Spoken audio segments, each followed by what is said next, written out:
video níសម្រាប់ fan Cristiano Ronaldo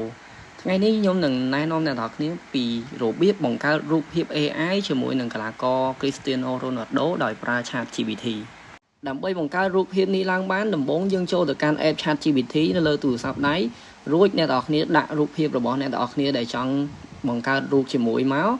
ហើយយើងនឹងដាក់ prompt ដែលខ្ញុំនឹង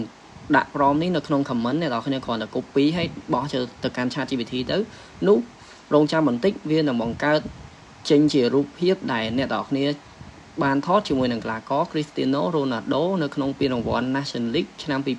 2025ចំណាំរូបដែលអ្នកនរគ្នាដាក់ចូលទៅឲ្យ AI edit ត្រូវតែច្បាស់មុខខ្លួនឯង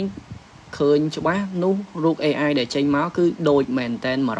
100%ចឹងសង្ឃឹមថា fan របស់ Cristiano Ronaldo ទាំងអស់គ្នាដែលចង់មានរូបថតជាមួយនឹង idol របស់ខ្លួនធ្វើបានទាំងអស់គ្នាចុងក្រោយសង្ឃឹមថាអ្នកនរគ្នាចូលចិត្តវីដេអូមួយនេះនិងជួយ follow page អ្នកមួយផងអរគុណ